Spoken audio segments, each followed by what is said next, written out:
Johnson, touchdown! Chris Johnson, one of the fastest running backs in NFL history, shattered records throughout his career. 80-yard run. So fast, he earned the nickname CJ2K. Chris Johnson is going to have a Titans touchdown. He retired in 2017 and has been out of the spotlight. But today, he is sharing something deeply personal. You've chosen to share some personal news today, and it takes a tremendous amount of courage to share it. What would you like for people to know? First, I want people to know that I'm still me. ALS has changed what my body can do, but it hasn't changed who I am. In 2025, at the age of 39, Johnson was diagnosed with ALS, the disease progressing so rapidly that he now uses his eyes to trigger a speech-generating device to speak. Why do you want to share this now? Because if sharing my story helps even one person get diagnosed sooner, inspires more research, or gives another family hope, then it's worth it. Johnson says he was in the prime of his life, working out daily and running errands with his 4 children until ALS changed everything. Let's go back to last year. When did you notice that something was off? I first noticed weakness in my right hand. At first, it was little things like my grip didn't feel right, and I wasn't as strong as I've always been. His wife, Brittany, thought it was something much simpler. Brittany, what did you think it was at the time? I thought because of football and, his career, that it had to be something with that, maybe a pinched nerve or something along those lines, but never ALS. And what did doctors tell you initially about your condition?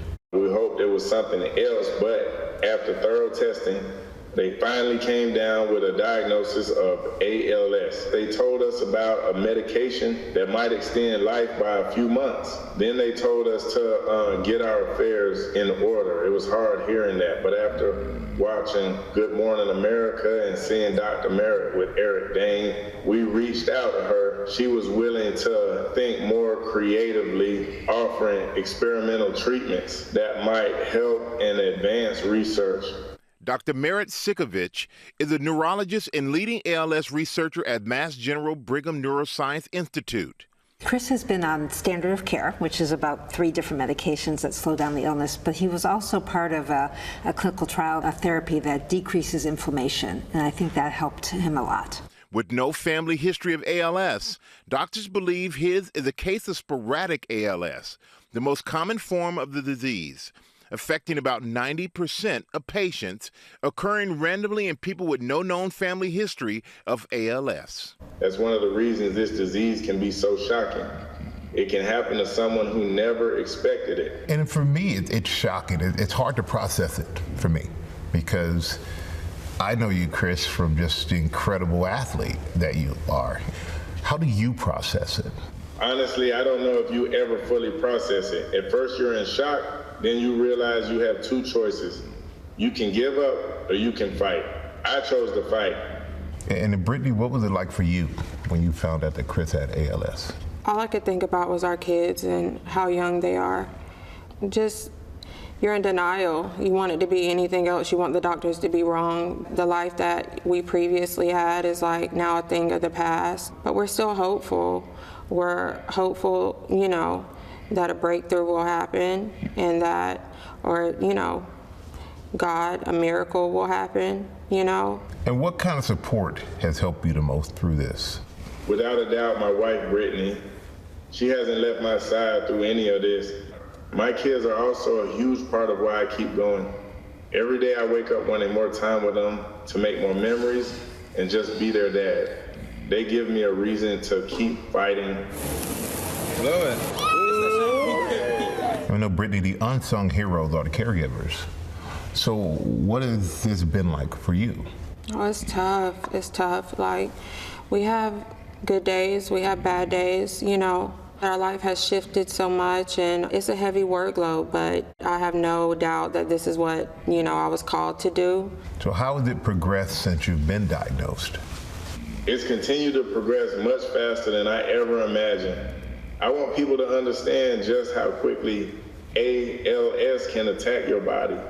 Just over a year ago, I was picking up my 7-year-old daughter So she make a wish with her birthday cake. Today, I couldn't do that. And what do you hope people, or you wish people understood about living with ALS? That your mind stays sharp. People sometimes look at the physical disability and assume you're not still the same person inside. I still think the same, I still dream, I still love my family. My body just doesn't cooperate. What are the doctors telling you about the treatment and the progression? Having doctors who are willing to collaborate and explore every reasonable option has meant a lot to my family and me. Right now there isn't a cure, but we're seeing more research, more clinical trials, and more promising ideas than ever before. Seeing how hard these doctors and researchers are working gives me hope. As long as they're fighting for people with ALS, I'm going to keep fighting too. And I want to thank Chris and Brittany for inviting me to the home with their family for that interview. And soon after Chris was diagnosed, they recorded his voice, which is why the speech generating machine sounds exactly like him. And Chris also told me awareness is great, but it's not enough. ALS needs funding. He was diagnosed relatively early and is doing everything he can, but still can't even hold a cup. That's why early detection, more research, and better treatments are so important. But he said if you're newly diagnosed, don't lose hope. Research is moving faster than ever. Incredible spirit. Yeah. My goodness. Yeah, but it was definitely, like I said, hard for me to process watching this guy who I've admired for a long time, an incredible record-holding NFL running back. But he still has that grit, doesn't he? And as you said, his mind is still sharp. Yeah. Mind is still sharp. And still admire. You said you admired him still.